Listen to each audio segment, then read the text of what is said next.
Hi friends, this is Jagtial పిల్ల lovely. ఈ video వచ్చేసి సప్త శనివారాలలో 5వ వారం పూజ అండి. చూడండి ఫ్రెండ్స్, నేనైతే ప్రతి శనివారం ఇలా దేవుని ఫొటోస్ అన్నీ కింద పెట్టి కడుక్కొని వేరే క్లాత్తోని తుడిచి మంచిగా నీట్గా అయితే బుట్లు పెట్టి పక్కకు పెట్టుకుంటాను.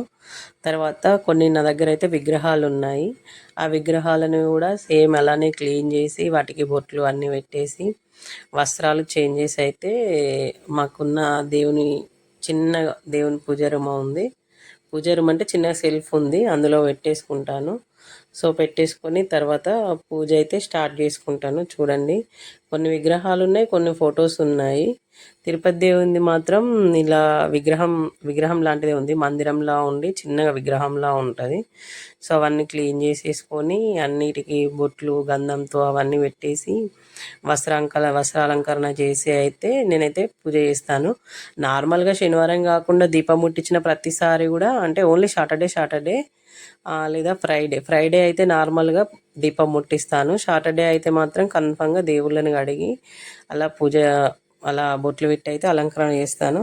ఇంకొకటి ఏంటంటే అవి పిండి ప్రమిదలు, వాటికి కూడా ఇట్లా నామాల్లాగా పెడుతున్నాను. గంధంతో పెట్టేసి తర్వాత కుంకుమతో ఇలా నామంలాగా పెడుతున్నాను. వెంకటేశ్వర స్వామికి నామాలంటే ఇష్టం కదా, అందుకని అలా పెడుతున్నాను.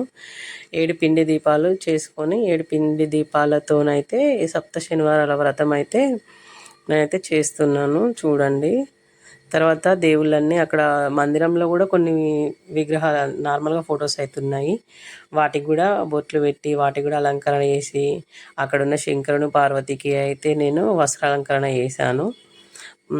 విగ్రహాలకు కూడా వస్త్రం వేస్తాను. చూడండి, ఇప్పుడైతే ఫొటోస్ పెడుతున్నాను అక్కడున్న సెల్ఫ్లో.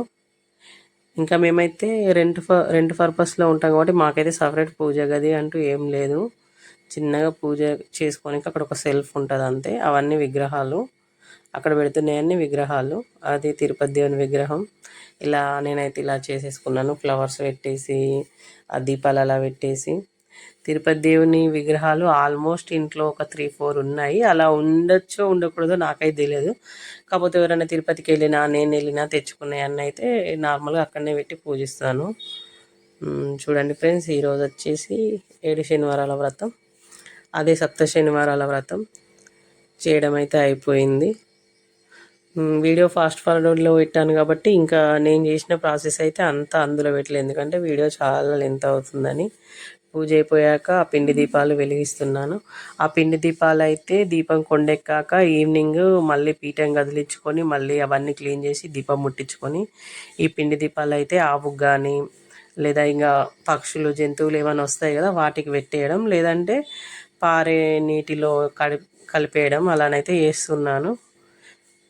నేనైతే అందులో ఏం కెమికల్స్ అవి ఏం వాడట్లేదు. కొంతమంది అయితే కలర్స్ అని అది ఇదని వేస్తున్నారు. అలా ఏం చేయట్లేదు, ఎందుకంటే పాపం అవి తిని ఆవులకి ఏమన్నా అవుతుంది కదా, అందుకనే చెప్పేసి నేనైతే అలా ఏం చేయట్లేదు. ఇలా చిన్నగా సింపుల్గానైతే నా పూజ అయితే అయిపోయింది. నేనైతే బాగా హడావిడి ఆర్భాటంతోనైతే చేయడం లేదు. నార్మల్గా నాకు తోచిన విధంగా మాత్రమే నేనైతే పూజ చేస్తున్నాను. చూడండి ఫ్రెండ్స్, ఎలా చేసినా ఆ దేవునికే పూజ చేస్తున్నాం, అన్ని దేవుడే యాక్సెప్ట్ చేస్తాడు. చూడండి, ఇదైతే నా పూజా విధానం. పూజ అయిపోయింది friends. Thank you for watching this video friends. ఇలాంటి వీడియోలు మరిన్ని కావాలనుకుంటే మాత్రం మా ఛానల్ని సబ్స్క్రైబ్ చేయండి. ఏమైనా మిస్టేక్స్ ఉంటే క్షమించండి.